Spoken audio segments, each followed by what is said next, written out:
અમદાવાદ શહેર તથા જિલ્લામાં બનતા સાયબર ક્રાઇમના ગુનાઓ અટકાવવા તેમજ આરોપીઓને શોધી કાઢવા અમદાવાદ પોલીસ કમિશનર જીએસ મલિકની સૂચનાના આધારે સાયબર ક્રાઇમની ટીમ કામે લાગી હતી, જેમાં બેંગ્લોર અને મુંબઈથી નાઇજીરિયન સાયબર ક્રાઇમ ગેંગના એક નાઇજીરિયન સભ્ય સહિત 6 આરોપીઓની ધરપકડ કરાઈ છે.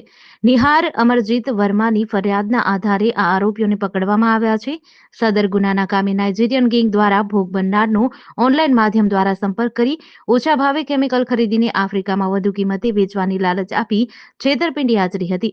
આ આરોપીઓ દ્વારા સાયબર ફ્રોડ આચરી અલગ-અલગ ભોગ બનનાર પાસેથી જુદા-જુદા બેંક એકાઉન્ટમાં પૈસા ટ્રાન્સફર કરાવી એકાઉન્ટ હોલ્ડર તથા અન્ય આરોપીઓ દ્વારા ચેક તથા એટીએમ મારફતે પૈસા ઉપાડી લઈ તાત્કાલિક મુખ્ય આરોપીને મોકલવામાં આવતા હતા.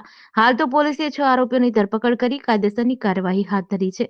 અગર આખી મોડસ ઓપરેન્ડીની વાત કરીએ તો નાઇજીરિયન જે સાયબર ક્રાઇમ ગેંગ હોય છે એમના દ્વારા ભારતમાં અલગ અલગ પ્રકારની મોડસ ઓપરેન્ડીથી ક્રાઇમ કરવામાં આવે છે. જેમ કે એક આ છે કોઈ મટીરિયલ આયુર્વેદિક યા તો કોઈ એવું મેડિકલ મટીરિયલ છે એ ખરીદવું છે અને એમના એડવાન્સ પેમેન્ટના નામે જે ઠગાઈ કરવામાં આવે છે. આ ઉપરાંત બિઝનેસ ઈમેલ કોમ્પ્રોમાઇઝના જે કેસીસ હોય છે એ અને મેટ્રિમોનિયલ ફ્રોડ છે કે જેમાં કોઈ પ્રોસ્પેક્ટ તરીકે આ લોકો મેટ્રિમોનિયલ વેબસાઇટ ઉપર કોન્ટેક્ટ કરે છે યા તો ફેસબુક ઉપર, પછી કોઈ મોંઘી વસ્તુને ગિફ્ટ તરીકે મોકલે અને કસ્ટમ અધિકારી બનીને જે ઠગાઈ કરવામાં આવે છે. આ પ્રકારના અલગ અલગ જે ફ્રોડ કરવામાં આવે છે એ ફ્રોડના નાણાં જે અકાઉન્ટમાં જમા કરવામાં આવે છે એ જમા કરવાનું કામ આ આખી ગેંગ કરતી હતી. તો આ જેટલા પકડાયેલા આરોપી છે જેમાં કૃષ્ણામતી ચૌધરી અને મહેશ ચૌધરી એ બંને હસબન્ડ વાઇફ છે અને મૂળ નેપાળના રહેવાસી છે. એ ભારતમાં અહીંયા પોતે આ ગેંગ માટે છેલ્લા 1.5 વર્ષથી એક આ જે ગેંગ છે એ શું કરે છે કે યુપી, બિહાર અને નેપાળથી અલગ અલગ લોકોને લાવે છે.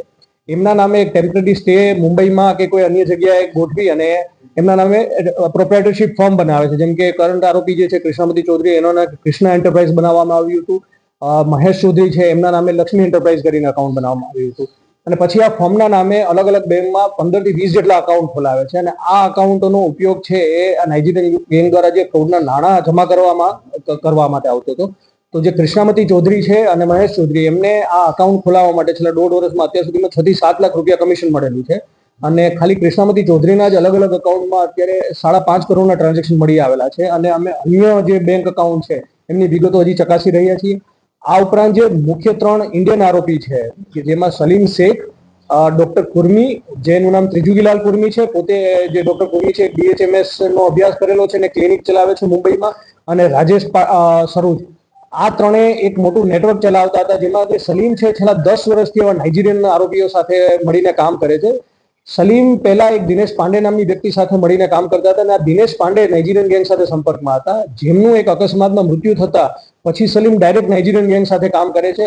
સલીમ એની નીચે ડોક્ટર કુર્મી અને રાજેશ જેવા માણસોનો ઉપયોગ કરે છે. ડોક્ટર કુર્મી યુપીના ખલીહાબાદ, બસ્તી અને અલગ અલગ ડિસ્ટ્રિક્ટમાંથી લોકોને અહીંયા બોલાવે છે. અને એવી જ રીતના રાજેશ અને બીજો ફરાર આરોપી છે લાલજી પાંડે, આ લોકો ભારતના અલગ અલગ રાજ્યોમાંથી અને હમણાં જે સામે આવ્યું છે કે નેપાળથી બી લોકો બોલાવે છે. એના નામે ફોર્મ બનાવી અને પછી મલ્ટિપલ અકાઉન્ટ ઓપન કરી અને ફ્રોડના પૈસા જમા કરાવે. આ ગેંગને જેમ કે સલીમને જેટલું પેમેન્ટ આવે છે એના 10% કમિશન મળતું હતું પૈસા વિડ્રો કરવાનું. એટલે સલીમે બીજી ગેંગ રાખેલી છે આખી ઘણા માણસોની કે જેનું કામ છે ખાલી બેંકમાંથી પૈસા વિડ્રો કરવાનું. અને આ વિડ્રોમાં કરેલા પૈસામાંથી 10% કમિશન કાપીને બાકીના નાણાં છે આગળ નાઇજીરિયન ગેંગને સપ્લાય કરવામાં આવતા હતા. જે નાઇજીરિયન આરોપી પકડવામાં આવેલા છે સ્ટીવ ઓગુચી, એ અન્ય નાઇજીરિયન આરોપી માટે આ જે નાણાં છે એ સલીમ અને અન્ય એક ફરાર આરોપી છે આકાશ વસંત ગોની, એમની પાસેથી આ પૈસા મેળવતો હતો.